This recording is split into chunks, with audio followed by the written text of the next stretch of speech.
Market का stock और एक छोटी प्राइस वाला स्टॉक है, हालांकि अच्छा मार्केट कैप है 5,500 करोड़ का।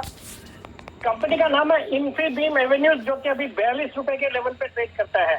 एक दमदार कारोबार है इस कंपनी का। मैं इसको डिटेल देख रहा था। ये कंपनी डिजिटल पेमेंट सॉल्यूशन, जिसका इनका ब्रांड है सीसी एवेन्यू, और एक एंटरप्राइज सॉफ्टवेयर सॉल्यूशन जिसमें इनका ब्रांड है बिल्ड अ बाजार, ये दोनों प्लेटफॉर्म पे काम करती है। कंपनी इंटरनेशनली भी प्रेजेंट है। इनका भारत में तो कारोबार है, इसके अलावा यूएस, फिर यूएई, सऊदी अरबिया, इन सब कंट्रीज में काम। और इनका जो प्लेटफॉर्म है, ये जो डिजिटल पेमेंट का, ये यूज करती है HDFC bank, Kotak bank, JP Morgan और बैंक मस्कट, इस तरह की कंपनी है। और ये जो इनका जो एंटरप्राइज सॉफ्टवेयर सॉल्यूशन है, वहां पे 25 लाख मर्चेंट इनके प्लेटफॉर्म पे है।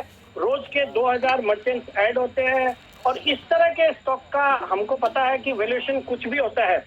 और ये कंपनी ने कल अपने तिमाही नतीजे पेश किए। मार्च क्वार्टर के बहुत ही दमदार नतीजे थे। 32 करोड़ का प्रॉफिट और वर्सेस 12 करोड़ था क्वार्टर ऑन क्वार्टर पिछले क्वार्टर में, और 17 करोड़ था पिछले साल, जिसके सामने 32 करोड़ का प्रॉफिट। एफआईआई की अराउंड 6.1% हिस्सेदारी है। और कल इन्होंने एक अनाउंसमेंट करा कि इन्होंने रिलायंस जियो के साथ, उनके जियो प्लेटफॉर्म के साथ टाई अप किया है। और एक इन्होंने आरबीआई के पास एक एप्लीकेशन डाली है रिटेल पेमेंट लाइसेंस के लिए, और उसमें किसके साथ, रिलायंस जियो है, फेसबुक है और गूगल है। इन तीनों के साथ मिलकर एक न्यू अम्ब्रेला एंटिटी के लिए अर्जी डाली है, जो कि रिटेल पेमेंट लाइसेंस के लिए अपनी सब्सिडियरी है, सो हम भारत डिजिटल पेमेंट, उसके साथ उसके नाम से। अगर इस तरह का कुछ लाइसेंस मिल जाता है तो फिर तो मैं इस स्टॉक पे बहुत मल्टीबैगर रिटर्न्स की उम्मीद करूंगा। और इसके अंदर इन्होंने एक 2018 में एक कंपनी इंस्टेंट ग्लोबल पेटेक में हिस्सेदारी खरीदी, जिनका गो पेमेंट नाम से पेमेंट गेटवे है, जैसे पेटीएम है।